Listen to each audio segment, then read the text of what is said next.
ini adalah sebuah keimanan kepada apa yang diwahyukan oleh Allah Subhanahu wa taala.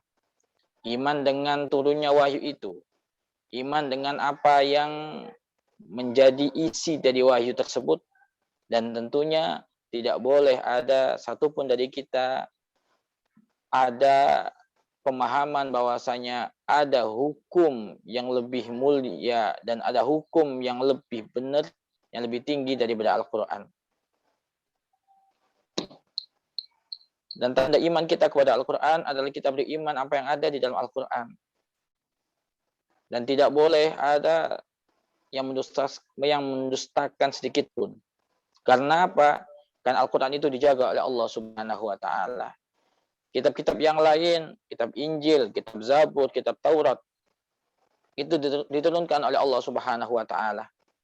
Akan tetapi memang tidak ada pernyataan dari Allah Subhanahu wa taala bahwasanya kitab itu akan dijaga. Sehingga yang terjadi adalah adanya perubahan-perubahan. Dan perubahan-perubahan itu adalah karena akibat dari tangan manusia, ulah manusia. Sehingga firman Allah ada yang dirubah. Kemudian ada yang ditambah, ada yang dikurangi. Sedangkan Al-Quran tidak ada satupun yang berubah. Karena Allah berjanji dalam Al-Quran, Inna nahnu nazzalna dzikra wa inna lahu lahafidun. Sungguhnya kamilah yang menurunkan Al-Quran dan kamilah yang menjaga Al-Quran. Jadi Al-Quran ini adalah sandaran yang valid, sandaran yang pasti. Tidak boleh ada keraguan di dalamnya. Dan Allah menyatakan, Alif Lam, Bismillahirrahmanirrahim. Alif Lam Mim. Dzalikal kitabu la raiba fihi hudal lil muttaqin. Quran ini adalah hidayah. Hidayah. Dan tidak ada la raiba fihi, tidak ada keraguan di dalamnya. Dan Quran ini adalah petunjuk bagi kita semuanya. Dan siapa yang memegang petunjuk ini tidak akan tersesat sampai kapanpun. Karena Rasulullah sudah menyatakan dalam hadisnya bahwasanya ada dua perkara jika dipegangi lantadillu ba'di abada atau kama qala. Kalian tidak akan pernah tersesat selamanya setelahku. Yaitu apa? Kitabullah wa itrati ahli baiti.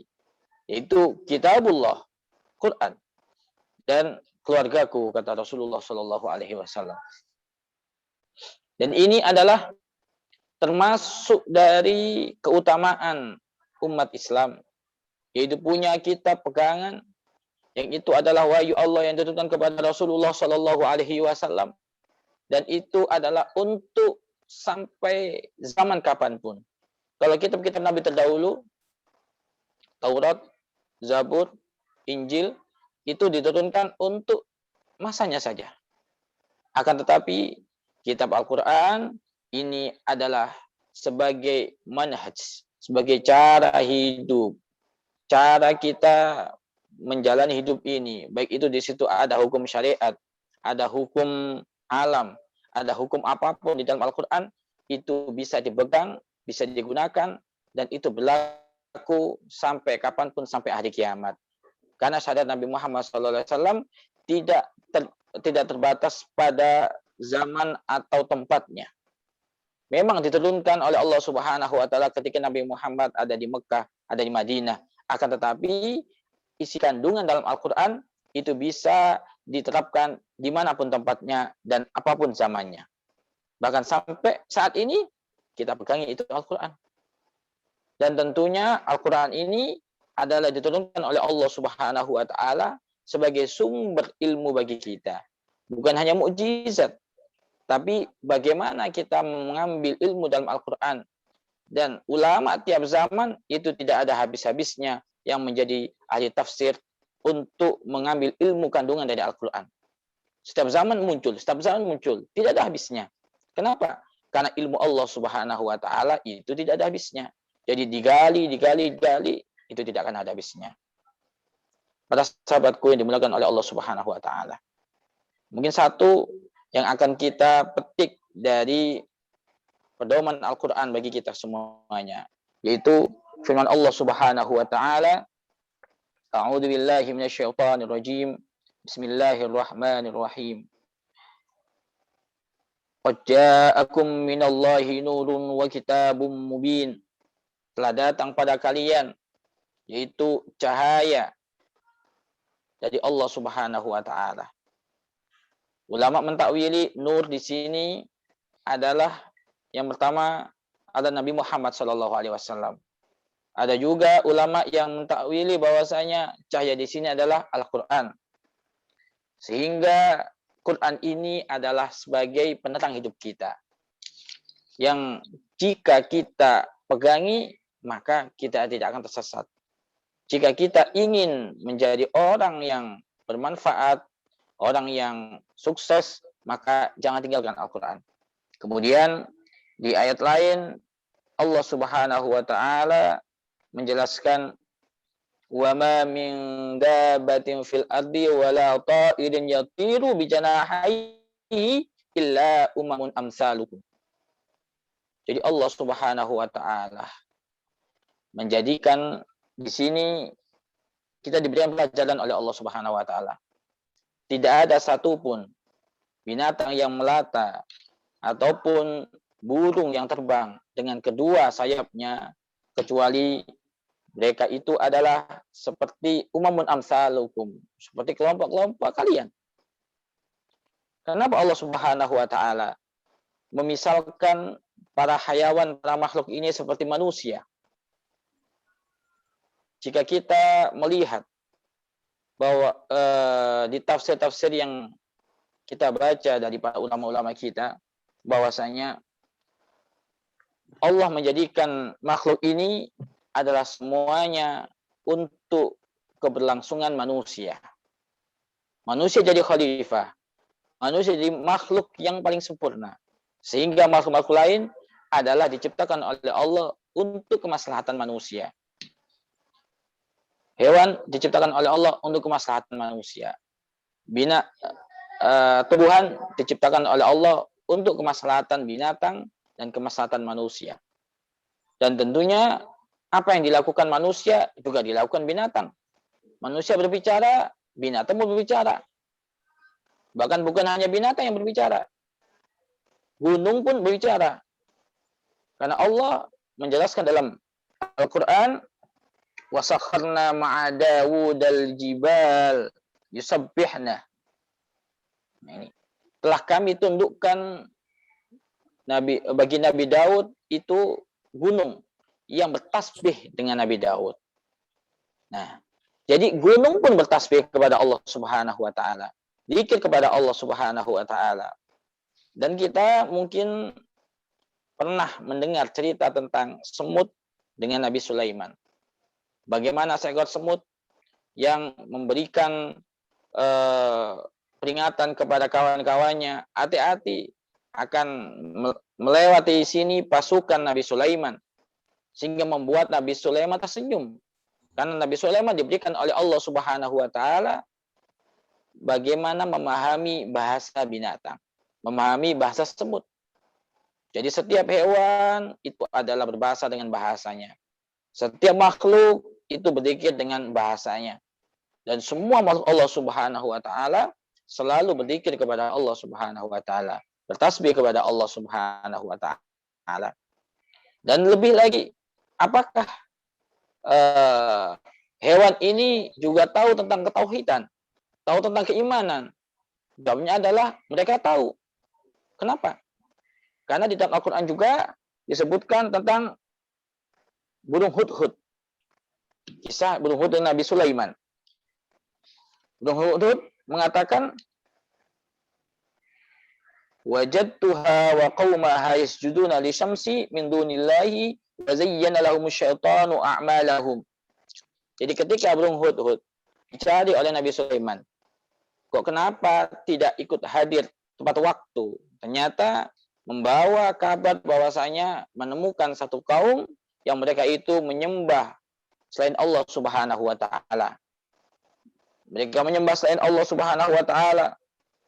Kemudian tahu bahwasanya amal mereka, perbuatan orang-orang yang menyembah matahari itu, bukan menyembah Allah itu, adalah perbuatan yang telah terganggu atau kalah dengan tipu daya setan. Nah, ini berarti menyatakan bahwasanya burung yang ini adalah makhluk Allah Subhanahu wa taala memang tidak punya akal mereka seperti manusia. Akan tetapi mereka paham secara fitrahnya, mereka paham bahwasanya Allah adalah Tuhan mereka. Bahwasanya yang menyembah selain Allah itu berarti mereka telah salah. Itu adalah burung hudhud. Jadi Allah menciptakan makhluk-makhluk ini disebutkan oleh Allah adalah seperti umamun amsalukum. Jadi hewan-hewan ini dan tumbuh-tumbuhan ini adalah layaknya seperti manusia. Mereka tahu apa yang akan dilakukan. Kemudian mereka diberikan pemahaman oleh Allah Subhanahu wa taala tentang ketauhidan. Mereka juga bisa berbahasa dengan bahasa bahasa sekawanan mereka tentunya. Dan ingat bahwasanya Allah Subhanahu wa taala ini menjadikan dalam Al-Qur'an apapun tidak ada yang kelewat. Dan kemudian wa ma farratna fil kitabi min syai', tidak kami tinggalkan satu pun yang kelewat di kitab Al-Qur'an ini. Jadi apapun yang ada di dalam Al-Qur'an itu adalah pelajaran bagi kita. Baik kehidupan kita, kemudian baik kemanusiaan kita, atau mungkin pelajaran tentang alam ini. Dan tentunya ingat, ketika Allah Subhanahu wa taala memberikan keistimewaan-keistimewaan kepada binatang-binatang, pada hewan-hewan, yang itu semuanya adalah menjadi pelajaran bagi manusia. Ketika Qabil membunuh Habil, bingung diapakan ini jasad yang sudah mati ini.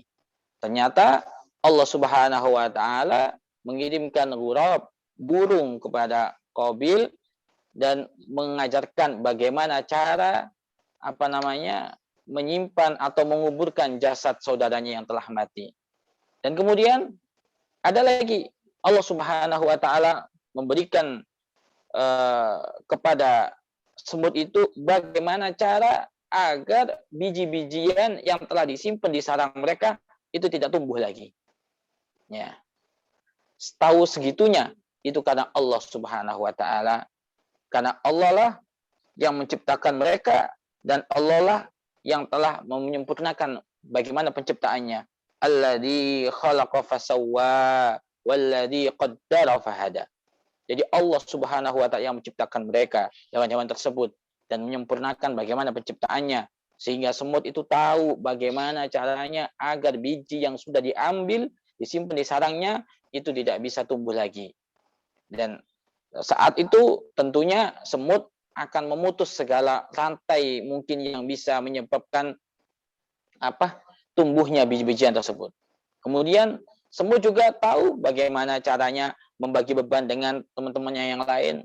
Bagaimana ketika mengangkat beban, mereka tahu ini diangkat berapa semut, kemudian diarahkan kemana, dan jalannya seperti apa. Ini adalah Allah Subhanahu wa taala telah memberikan keistimewaan kepada hewan-hewan yang itu semuanya bisa untuk pelajaran bagi kita semuanya. Pelajaran bagi kita sebagai manusia. Kita membuat, misalkan kita bisa buat pesawat, itu kita meniru burung. Kemudian kita mungkin helikopter, itu niru capung. Dan banyak lagi yang lain. Bagaimana kita mencontoh, mendapat inspirasi dari hewan-hewan yang diciptakan oleh Allah Subhanahu wa taala sehingga bisa untuk menyempurnakan apa yang kita butuhkan di dalam kehidupan manusia. Dan tentunya itu semua disebutkan oleh Allah Subhanahu wa taala di dalam Al-Qur'an, alladzi khalaqa fasawwa walladzi qaddara fahada. Allah yang menciptakan makhluk tersebut dan Allah yang menyempurnakan makhluk tersebut. Kemudian Allah sudah menimbang-nimbang, mengukur kadar yang layak bagi mereka, dan tentunya yang memberikan petunjuk kepada semut, kepada apapun hewan itu untuk melakukan apapun adalah Allah Subhanahu wa taala.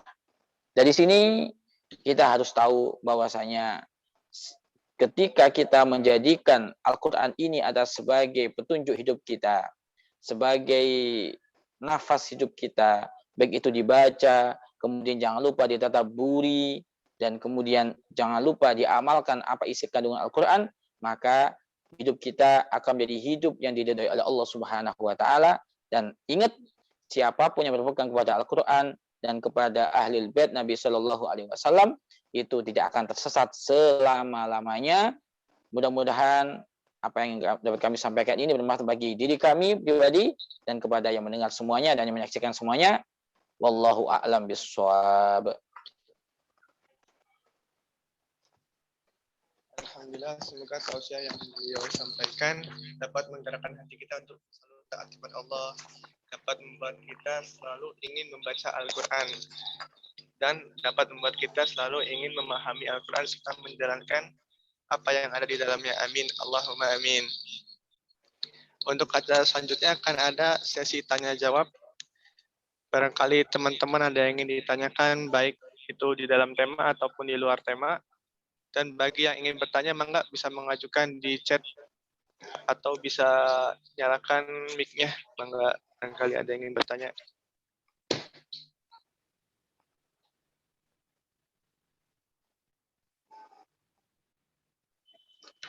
Enggak.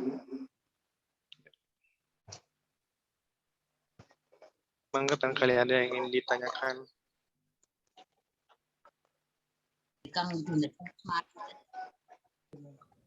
Assalamualaikum. Waalaikumsalam. Waalaikumsalam warahmatullahi wabarakatuh. Tanya, tapi ini di luar tema. Allahumma sholli ala Allahumma shalli ala izin bertanya Ustaz. Iya, silakan. Akikah bagaimana lebih baik menggunakan akikah orang yang belum meninggal?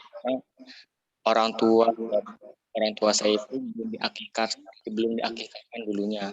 Nah, sampai sekarang membawa kambing itu.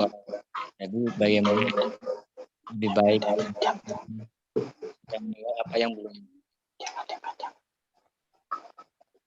Soalnya yang itu laki-laki, sedangkan laki-laki kan harus dua.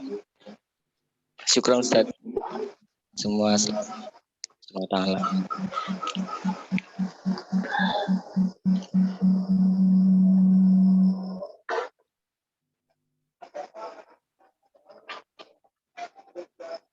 Ya.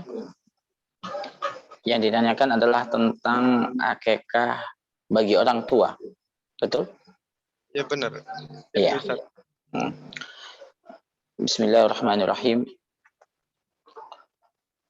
Jadi akikah itu adalah disunnahkan bagi orang tua yang punya anak. Batas disunahkannya itu adalah sampai anak itu balik. Jika sudah anak itu balik, maka jatuh kesunahannya. Sudah tidak sunnah lagi untuk mengakikahi anak bagi seorang orang tua. Nah, terus bagaimana ketika orang tua saya dulu waktu kecilnya belum pernah diakikahi dan saya punya mungkin hanya punya sekarang 1 kambing, padahal beliau ada laki-laki, harusnya 2 kambing. Maka tadi sudah kita jelaskan bahwasanya akikah itu ada disunahkan bagi orang tua yang punya anak dan anaknya belum balik. Kalau sudah anak balik, maka bukan disebut akikah lagi. Jika tetap ingin menyembelih kambing, maka itu jatuh hukumnya adalah seperti sedekah jika dia membagi-bagi daging kambing yang sudah dimasak tadi. Nah, seperti itu. Jadi akikah itu adalah disunahkan untuk orang tua yang mempunyai anak dan anaknya tentu belum balik. Kalau sudah balik, maka tuntutan kesunahan itu sudah tidak ada lagi. Dan jika tetap ingin melaksanakan, maka jatuhnya adalah sedekah. Itu juga baik, ya kan? Tentunya ketika dihadapkan antara apakah saya akikah yang sepertinya sudah kelewat itu, ataukah saya kurban, maka yang lebih afdol adalah kurban. Kenapa? Karena akikah, kesunahan akikahnya sudah tidak ada ketika anak itu sudah balik. Nah, seperti itu. Kalau memang punya kambing banyak, ya bisa kurban juga, ya akikah juga. Wallahu a'lam bishawab. Masya Allah. Syukron Abi. Mangga barangkali ada yang ingin bertanya lagi. Di chat juga bisa. Ini ada Assalamualaikum warahmatullahi wabarakatuh. Dari Konita. Allahumma sholli ala sayyidina Muhammad. Syukron jazakil Abi atas ilmu yang diberikan kepada kami. Semoga Allah senantiasa memberikan kemudahan untuk Abi Arif dalam segala hajatnya. Amin. Amin, amin. Izin bertanya Abi, bagaimana hukumnya membaca Al-Quran? Apakah sunnah ataukah wajib? Dan bagaimana caranya supaya kita senantiasa istiqomah untuk membaca, mentadaburi Al-Quran dan mengamalkannya? Syukron kasiran Abi. Jadi untuk hukum membaca Al-Quran yang wajib itu hanya ketika sholat, yaitu surah Al-Fatihah. Jadi membaca surat yang lain, ya baik itu di dalam sholat maupun di luar sholat, itu adalah sunnah. Kemudian, jangan kita meremehkan kesunahan. Karena kesunahan membaca Al-Quran ini adalah kesunahan yang memang pahalanya sangat besar di hadapan Allah Subhanahu wa Ta'ala. Karena semakin Quran itu dibaca, maka akan semakin menambah keberkahan. Kemudian akan menjadi syafaat kita nanti di akhirat. Walaupun tidak paham isinya, tetap membaca Al-Quran itu adalah dianjurkan. Dan sangat dianjurkan. Makanya ketika ibadah malam, ya, ketika tahajud mungkin, maka bisa dibagi ibadah kita. Bisa saja sepertiga itu adalah dengan sholat, sepertiganya dengan baca Al-Quran, sepertiganya dengan berzikir yang lain atau bersolawat. Nah, seperti itu. Jadi Quran ini adalah menjadi penerang kita. Kemudian mentadabbur Al-Quran itu lebih penting daripada menghafal Al-Quran. Tadabbur Al-Quran itu lebih penting daripada menghafal Al-Quran. Apakah menghafal Al-Quran itu penting? Iya penting. Tapi ada yang lebih penting dari itu, yaitu adalah mentadabburi Al-Quran. Berusaha untuk memahami isi Al-Quran. Bagaimana caranya? Caranya adalah dengan kita belajar dengan guru. Tidak bisa memahami Al-Quran dengan otodidak, tidak bisa. Karena kita tidak paham tentang ilmu tafsirnya. Kita tidak paham dengan ilmu asbabun nuzulnya. Kita tidak paham dengan ilmu Qurannya. Maka kita harus dengan guru yang membimbing kita, yang bisa memahamkan kita tentang isi Al-Quran dengan pemahaman yang benar. Orang tersesat itu kebanyakan adalah belajar agama dengan otodidak. Dengan kesombongan bahwasanya dirinya akan mampu untuk memahami Al-Quran tanpa guru, membaca sendiri. Nah ini kemudian tersesat. Naudzubillahi min dzalik. Makanya untuk kita menjaga agar tadabbur kita dengan Al-Quran adalah benar, pemahaman yang benar, maka harus dengan bimbingan seorang guru. Begitu. Wallahu a'lam bishawab. Syukron Abi. Mangga barangkali ada melanjutkan pertanyaan. Barangkali yang bertanya kembali.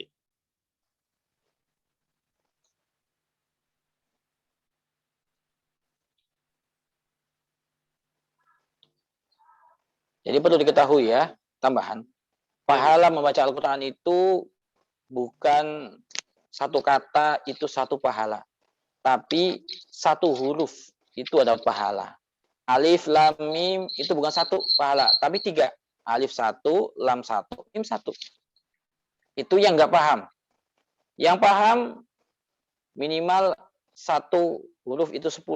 Dan bisa berlipat-lipat sesuai dengan keinginan Allah. Seperti itu.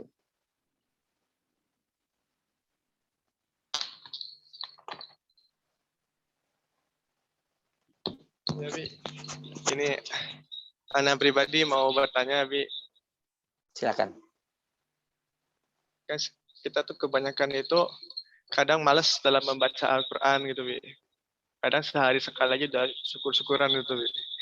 Nah itu bagaimana caranya agar kita itu timbul punya rasa ingin selalu membaca Al-Quran gitu, Bi. Nah itu gimana caranya? Yang pertama, kita harus meyakini dan kita tanamkan dalam diri kita. Kita harus berusaha untuk mencintai Allah Subhanahu wa taala. Karena Allah adalah zat yang telah kasih kepada kita, sayang kepada kita.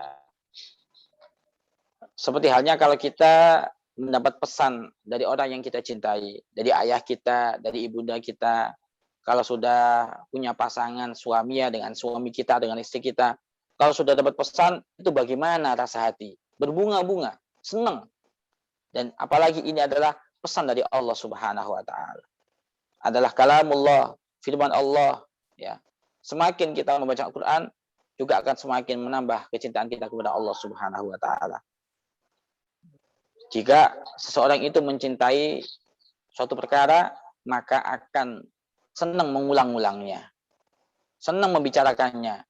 Nah, ini kita buktikan. Kita cinta kepada Allah, maka kita sering untuk membuka Quran, membaca Al-Quran, dan mendengarkan Al-Quran. Dan tentunya ini adalah berawal dari bagaimana kadar keimanan kita kepada Allah Subhanahu wa taala. Dan ingat, setiap kita baca Al-Quran, maka kita akan diberikan keberkahan, diberikan hidayah oleh Allah Subhanahu wa taala. Dibimbing oleh Allah Subhanahu wa taala. Paham atau tidak, maka akan ada efeknya, akan ada yang namanya manfaatnya. Ini harus kita tekankan. Karena tidak ada yang lain yang lebih mulia bacaan melebihi Al-Quran. Tidak ada.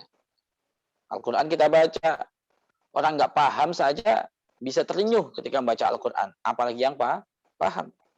Nah, agar kita menikmati ketika membaca Al-Quran, maka lebih enak itu ketika kita paham. Tapi jangan nunggu paham baru membaca Al-Quran.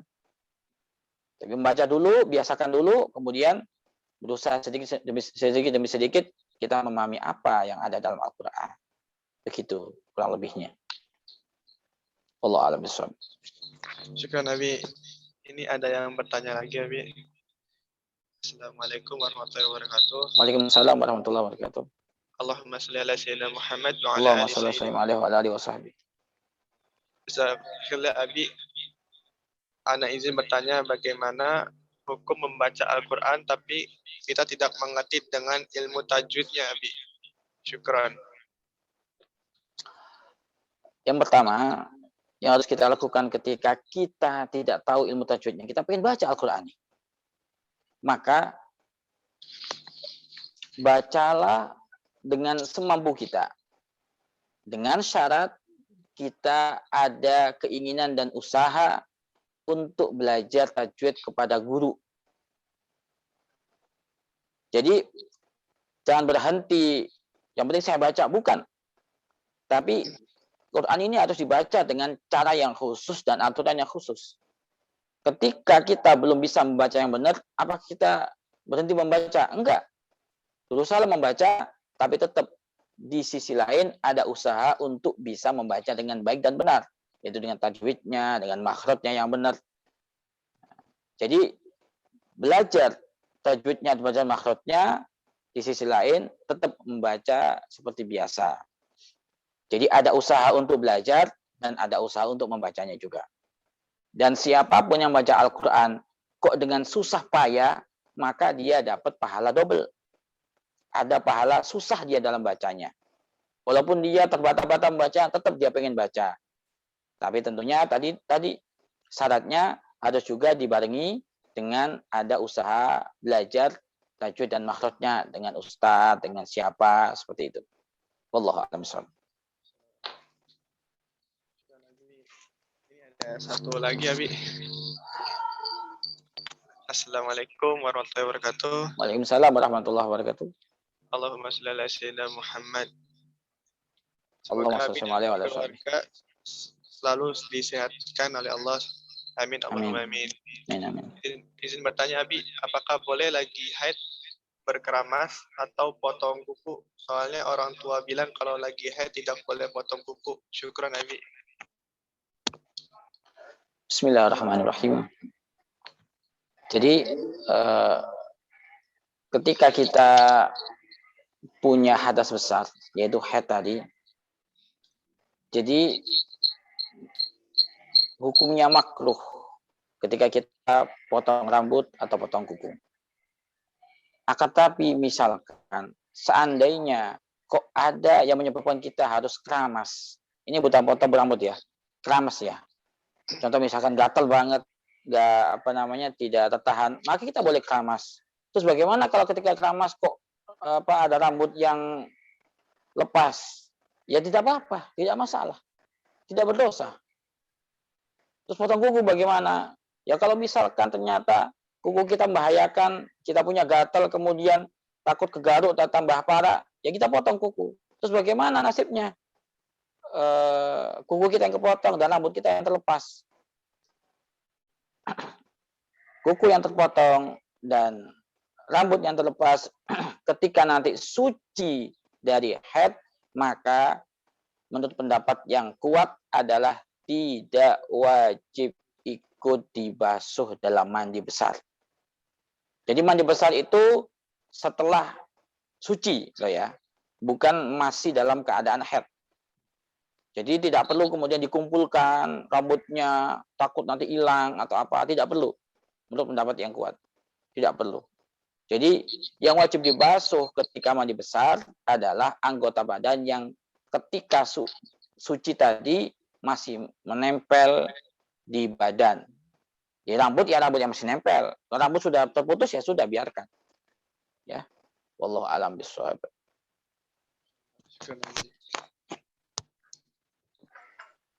Ada yang bertanya lagi, Abi? Ya, silakan.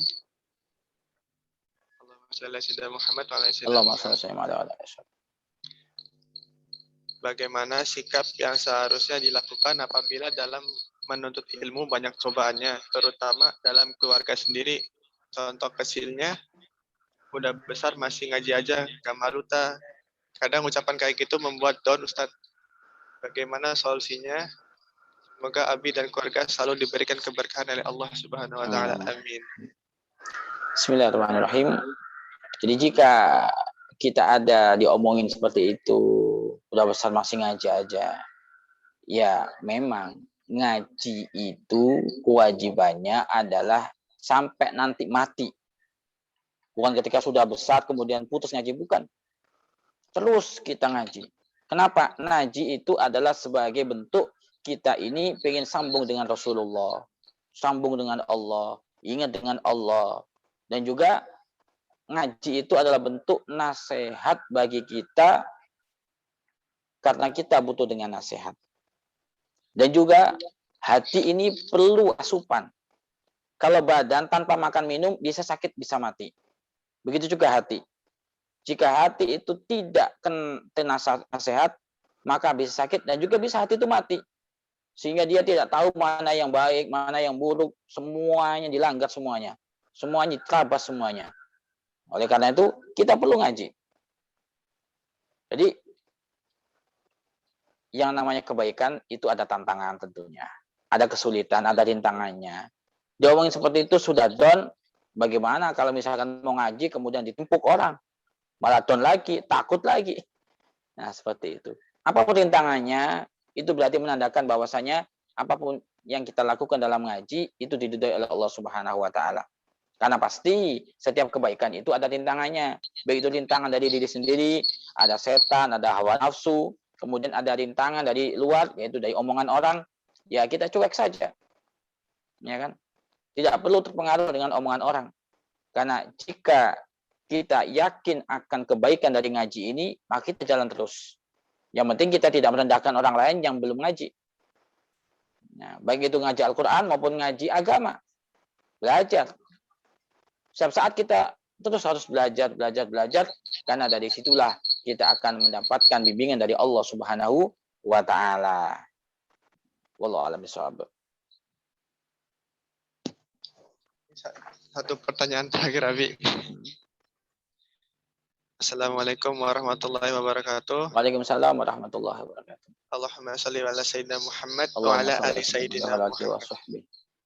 Semoga Abi dan keluarga besar Al-Bajah dimudahkan segala urusannya. Izin bertanya, Abi, maaf di luar tema.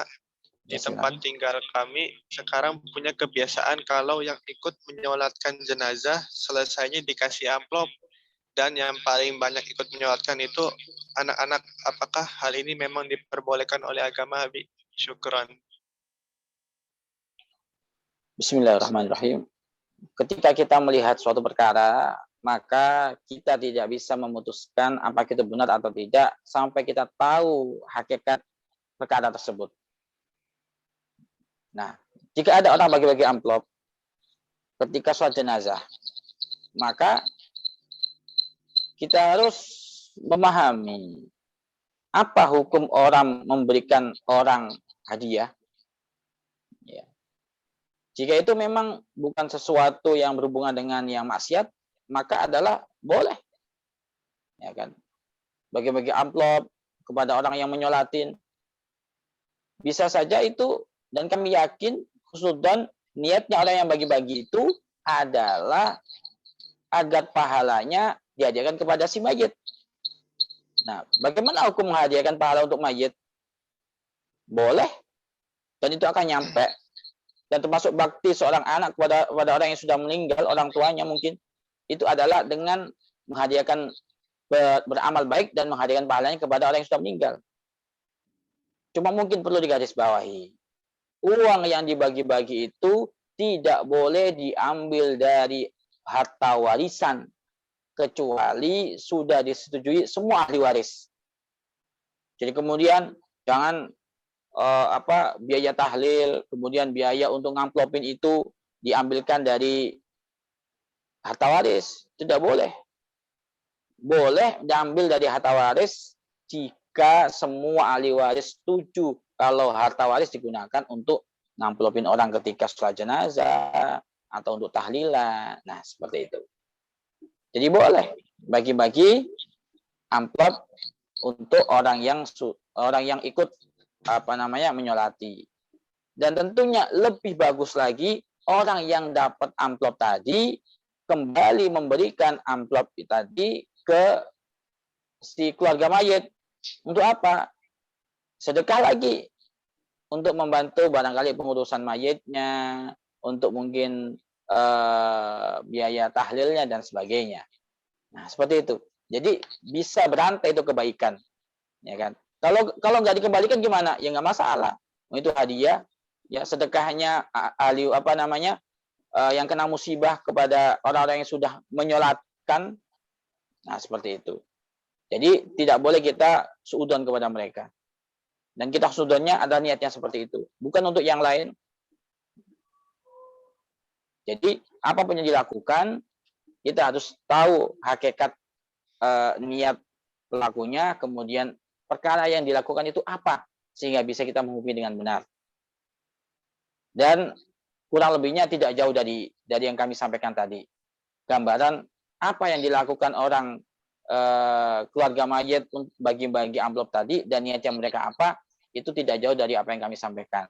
Biasanya adalah untuk hadiah pahalanya, balas sedekahnya kepada orang yang ikut menyolatkan dihadiahkan kepada si mayit. Itu adalah sebuah kebaikan. Wallahu a'lam bishawab. Jazakumullah khairan, Nabi. Bila misalnya udah nggak ada yang bertanya, kita langsung tutup aja dengan doa yang akan dipimpin oleh guru kita semua, Abi Arif. Bang Nabi.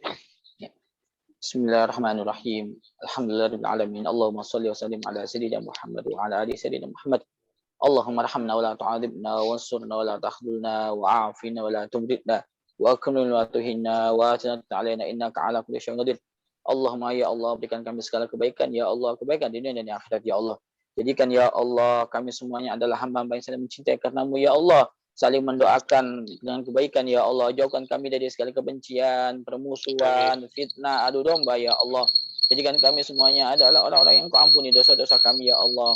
Ampuni dosa kami ya Allah. Ampuni dosa orang tua kami ya Allah. Ampuni dosa guru-guru kami ya Allah. Dan ampuni dosa sahabat-sahabat kami ya Allah. Dan jadikan kami semuanya ahli surgamu ya Allah. Ahli surgamu ya Allah.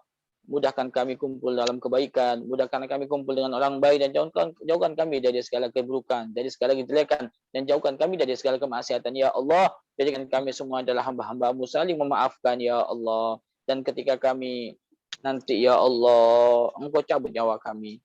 Tapi setelah panjang umur dalam keadaan sehat serta dalam keadaan ketaatan ya Allah, maka nanti ya Allah, ketika Engkau cabut nyawa kami, maka cabutlah nyawa kami dalam keadaan iman, dalam keadaan mulia. Engkau ridha kepada kami ya Allah, dan mudahkan ketika itu ya Allah lisan dan hati kami mengucap kalimat agung dan mulia, la ilaha illallah Muhammadur Rasulullah, la ilaha illallah Muhammadur Rasulullah, la ilaha illallah Muhammadur Rasulullah sallallahu alaihi wasallam. Rabbana atina fid dunya hasanah wa fil akhirati hasanah wa qina adzabannar. Wa sallallahu ala sayyidina Muhammadin wa ala alihi wa sahbihi wasallam. Walhamdulillahil alamin. Al-Fatihah.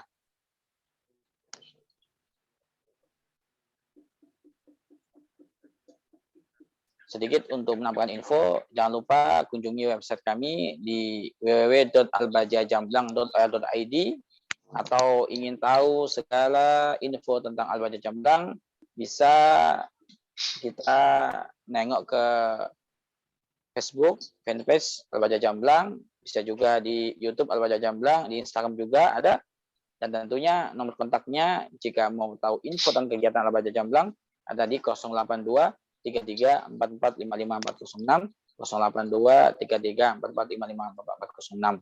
Terima kasih. Kami ucapkan jazakumullah kepada akhina Muhammad Fadil yang telah memfasilitasi terlaksananya majelis virtual ini, dan mudah-mudahan kita semua diridhoi oleh Allah Subhanahu wa taala. Amin. Mohon maaf dan mohon doa selalu. Wabillahi taufiq wal hidayah. Wassalamualaikum warahmatullahi wabarakatuh. Waalaikumsalam warahmatullahi wabarakatuh. Alhamdulillah telah selesai acara. Semoga menjadi barokah untuk kita semua dan menambah ketaatan untuk kita semua. Dan semoga kita semua diistiqomahkan di jalan Allah Subhanahu wa taala. Terima kasih untuk Abi Arif selaku pengurus Al-Baja Jamblang yang telah menyempatkan waktunya untuk memberikan tausiah dan nasihat untuk kita semua. Dan semoga Abi Arif selalu dijaga oleh Allah Subhanahu wa taala, selalu dilancarkan dalam dakwahnya. Amin ya Allah. Dan terima kasih untuk teman-teman yang sudah menyempatkan waktunya. Dan sebelum saya akhiri, saya ingin menyampaikan sesuatu. Barangkali ada teman-teman yang ingin aktif di komunitas Cirebon Berhijrah. Insya Allah kami para pengurus menerima dengan sangat senang hati. Dan insya Allah dan dengan waktu dekat kita akan meluncurkan berbagai program kemuliaan insya Allah. Dan yang insya Allah akan menjadi pahala jariah yang tidak akan terputus. Dan misal ada yang ingin bergabung dengan komunitas Cirebon Berhijrah, bisa langsung menghubungi nomor admin Cirebon Berhijrah yang ada di grup. Sekian dari saya, mohon maaf bila ada salah kata. Saya sebagai pembawa acara mengundurkan diri. Wassalamualaikum warahmatullahi wabarakatuh.